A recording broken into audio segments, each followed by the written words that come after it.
Hi, welcome back to Alien Space Education. My name's Andy from Space for All Education, and I'm here today to talk to you about stars. And we're going to go through different types of stars over the next few episodes. So we're starting with the red dwarf stars, small but mighty, going on to yellow dwarf stars, and so on. We'll go through the whole range and then finish off this season with a few other little bits. So I apologise, he's been slow in coming out, but I'm getting there and we'll get more coming out. So we're going to dive into these small and mighty little red dwarf stars. But did you know that about 70% of the stars in the Milky Way are actually red dwarf stars? These stars are unique in many ways.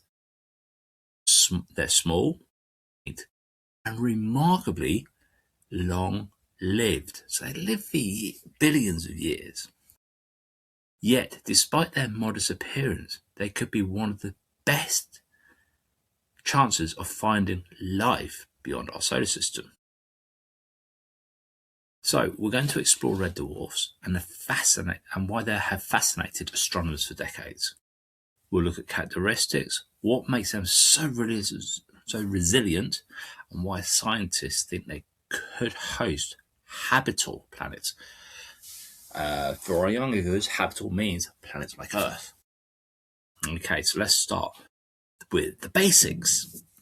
What exactly is a red dwarf star? A red dwarf star is a relative low mass, typically less than half the mass of our Sun, and often much smaller. They're cooler than most stars, burning at temperatures around 2,500 to 4,000 degrees Kelvin. That's still very, very hot. But they're still much cooler than our Sun, which has a surface temperature around 5,800 Kelvin.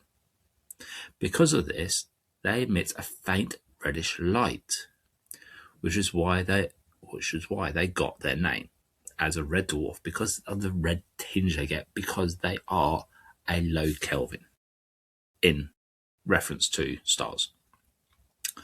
One of the most fascinating aspects about red dwarfs is their lifespan. Unlike larger stars, red dwarfs burn their hydrogen and fuel very, very slowly, which means they can live trillions, not millions or billions, trillions of years, far longer than our current age of the universe, which is around 13.8 billion years. So these little red dwarfs can outlive our universe. Some of these stars could keep burning for a trillion more years, which makes them essentially immortal in the cosmic time scale. So because they will live so long, they could have started at the birth of our universe, or they could have developed later on, but they're going to outlive depending on how they evolve. Okay. Red dwarfs are also extremely stable, which is why I said they could outlive. They go through the same violent changes that massive stars experience. They don't go through the same violent changes as massive stars. Instead, they keep burning steadily. Whereas massive stars, and I apologize I said it wrong, massive stars get to a certain point and then they run out of fuel and then they collapse in themselves, creating black holes or other things, or they evolve and they grow bigger. So different stars have different things they can do, whereas red dwarf stay stable. They stay where they are. They tend to flare, so they tend to send out sending bursts of radiation. This flare activity can be pretty intense. It is some things scientists are trying to understand better, especially in the context of habitability and any planets orbiting these stars. So because these bursts of radiation shoot out from the star, how does that affect the planets? Just like a solar flare can send out a burst of energy towards us, and it affects us by we get auroras on the North and South Pole, that even go as far as hitting Jupiter and Saturn. These massive auroras are happening. That's a burst of radiation from our sun. These little stars, these little red dwarf stars, are sending out bursts, flares out. But what's happening to their planets? We need to study more. So it's really, really, really interesting. Okay, habitability. So what we're going to talk about is planets around them. Now let's talk about red dwarfs. Why red dwarfs have been such a hot topic in the search for life beyond our solar system. So the habitat zone, the Goldilocks zone. One of the reasons is red dwarfs are so interesting. The reason is due to their small size and dim light, their habitable zones, where liquid water might exist on planet surface, are much closer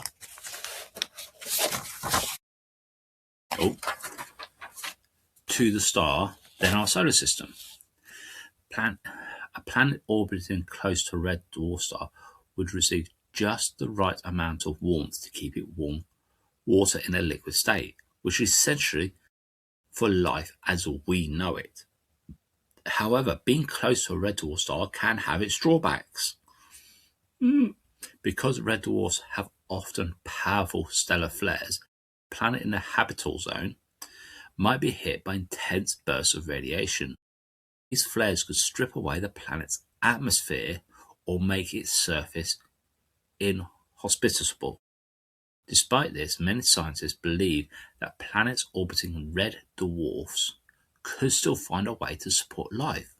For example, the atmosphere with strong magnetic field could protect life forms on the surface, and life might develop underground or in oceans shielded from the radiation. So they're so close, they could have been like Mercury. They could have had their atmosphere stripped away, be really hot and be dangerous. Or they could be slightly further. They could have a very thick atmosphere like Venus. However, Venus is very toxic to us, but underground might be all right. So does it have a thin atmosphere like Mercury, or no atmosphere like Mercury, or a very thick atmosphere like Venus? But life as we know it, so Earth-like, where we have that strong magnetic field to keep us safe. So we need to combine all three of these and look at all three of these and look at a red dwarf and think, depending on how that solar flare comes out and how much radiation it pushes out and sends it out, and does it strip that atmosphere away? Does it get deflected like the auroras and we see them because we have a strong magnetic field? Or does something else happen and they have to live underground or in the oceans? It's all really, really interesting. It's all really scientifically, but it's also a lot of fun to discover. With recent discoveries of Earth-sized planets around dwarf stars like Proxima Centauri and the TRAPPIST-1 system, red dwarfs have become a prime focus for the search of extraterrestrial life. Both systems have planets in the Goldilocks zone, habitable zone, meaning they could potentially host water and maybe, just maybe, life as we know it. Or maybe something completely different. We don't know. So it's something that we've got to consider.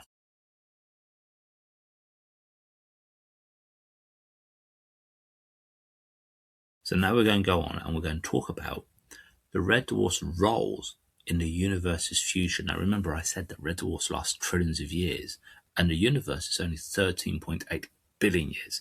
So what does that mean for these stars in the future? As the universe continues to age, red dwarf stars are likely to play a major role in its future. Larger stars like the Sun will eventually burn out and become white dwarfs or even collapse into black holes. But red dwarfs, which are slowly burning hydrogen, are expected to keep shining long after most other stars fade away. Scientists believe that in only a few trillion years, not long, it's a few trillion, red dwarfs will be the last active stars in the universe, quietly burning away in the darkness, as they don't go through the same explosive end stages as other stars. They'll simply burn down until there's no more fuel left. By then, they'll have to transform into cooler, dim objects known as black dwarfs, a hypothetical end stage that we haven't observed yet, since the universe isn't old enough. In a way, red dwarfs are like cosmic keepers of light. Long after more massive stars are burnt out, this makes them fascinating objects for astronomers interested in the far future of the cosmos.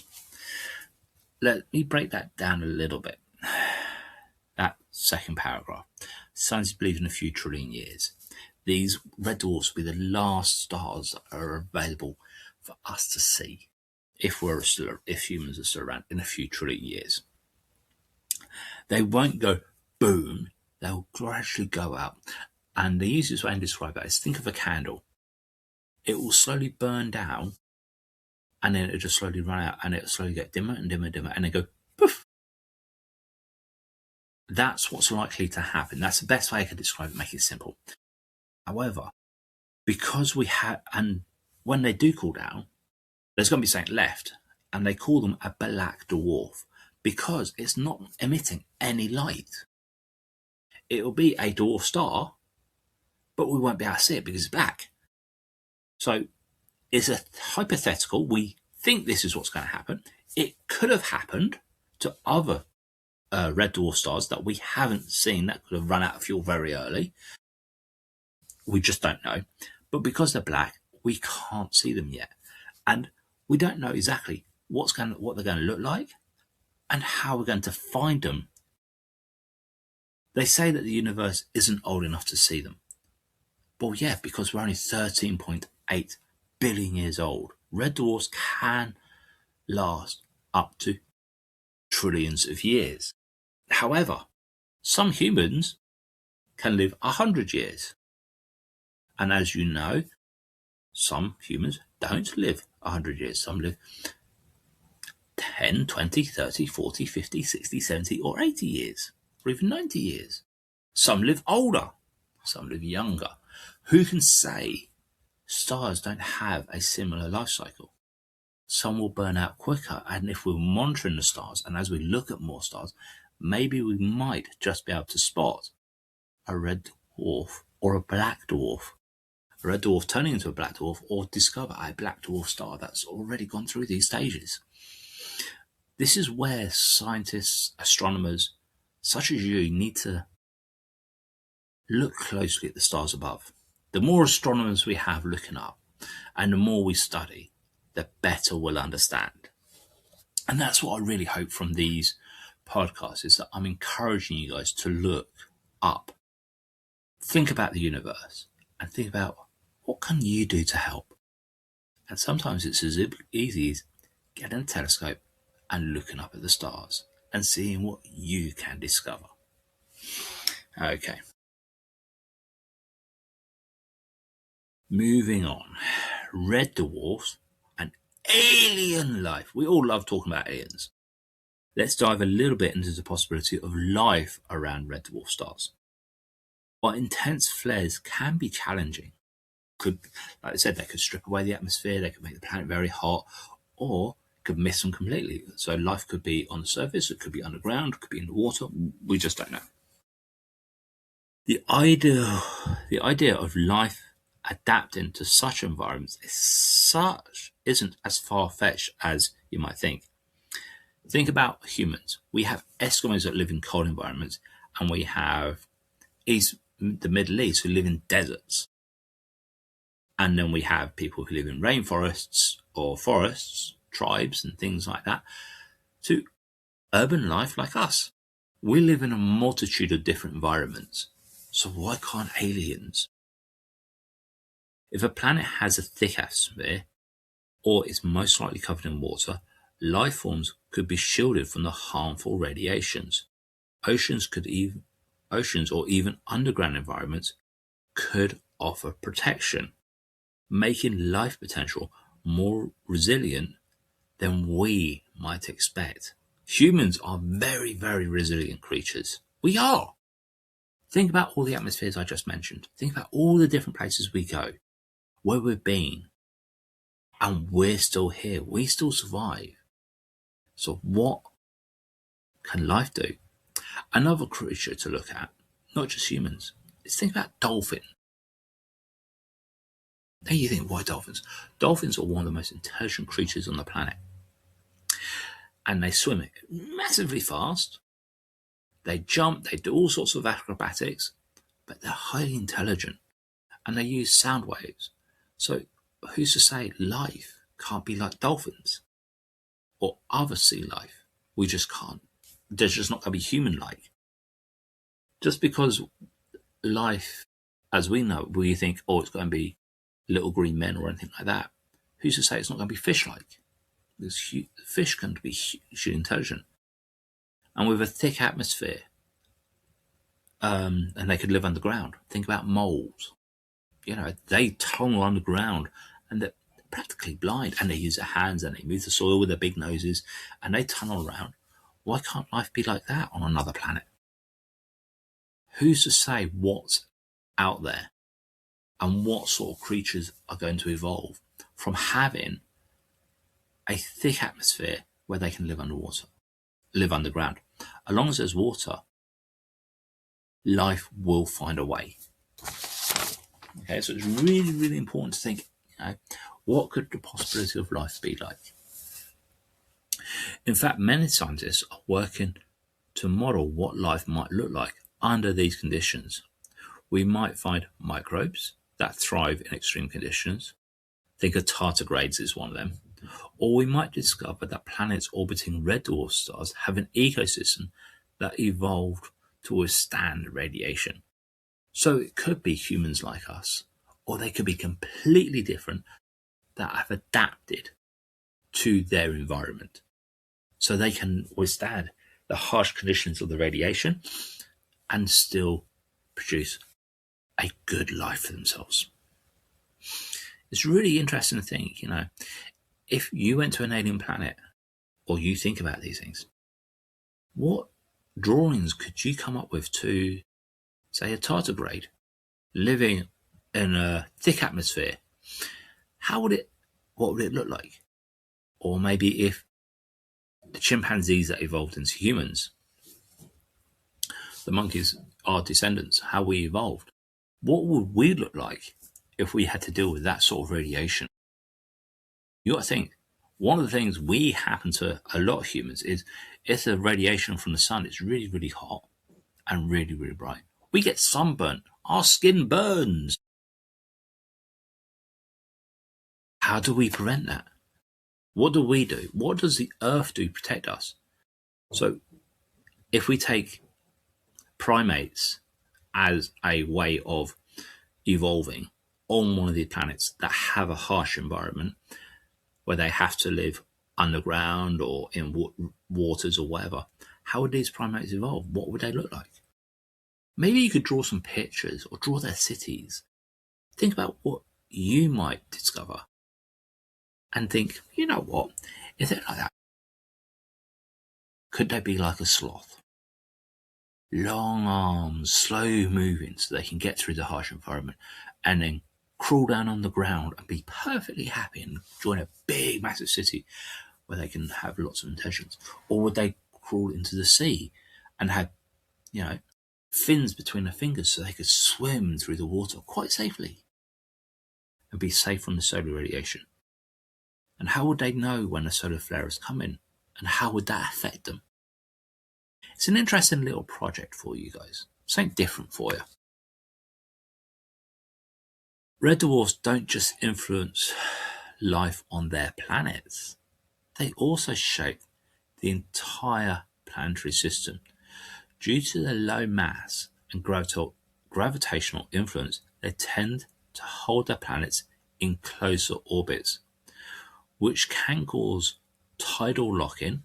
Think of our moon, it's tidal locked to us, which means that the same side of the planet would always be facing the star, experiencing permanent daylight, while the other side would remain internally night.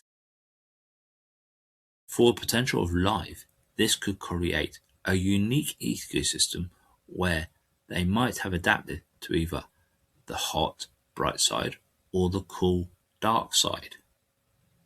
So when I said think about, how would the life survive? Could it be that it's so bright they're blind, they can't see where they're going, yet they survive? Or they're in the dark side and they have bat-like senses where they can see in the dark and they can get around quite happily. But if they transition between the light and dark, how would that affect them? It's an interesting thing, isn't it? And you think our moon is tidal locked. We always see the same side going round. Yes, we get the shadow of the Earth going over it, but it's always the same side we see. So it's interesting, if the Earth was the sun and the moon was the planet, that's what would happen. That's the best way to describe it. Despite the challenges, red dwarf systems have become a fascinating focus for exoplanet research. The stability, the longevity make them cosmic labs, potentially allowing life billions of years to develop in conditions we might not fully understand yet. I.e., if we go to the North Pole or some countries that are further north or further south, they get 9 months of sunlight and then 3 months of darkness, or maybe a mixture of both.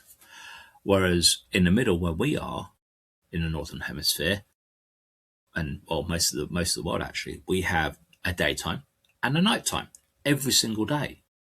So how would a life look like if it's constant daylight all the time, or constant darkness all the time? Would you travel backwards and forwards between the two? Or would life evolve differently? How would you survive in that sort of? It's interesting to think. And that's what I want you guys to think, is think of these things. Inspire you guys. It's a shorter episode than normal, so I apologise. Because these stars, I'm trying to make them as simple as I possibly can, so I apologise they're not longer. So that's a wrap for today's journey into red dwarfs. Now remember, we are going to go into other dwarfs, into other stars, so don't worry, there will be more episodes. These stars might be small, but they are anything but ordinary. From their incredible longevity to the potential of supporting life, red dwarfs are proving to be among the most fascinating stars in the cosmos. Thank you again for choosing to tune into Alien Space Education. Don't forget to like, share, anything you want. Send me emails, ask me questions. Check out my website, spaceforalleducation.com. It is going through a revamp at the minute, so it is changing. More information will be available on that soon. Hopefully it'll be better than it ever has been. I'd like your thoughts on that as well, please. And always keep looking up. There's always something new to discover.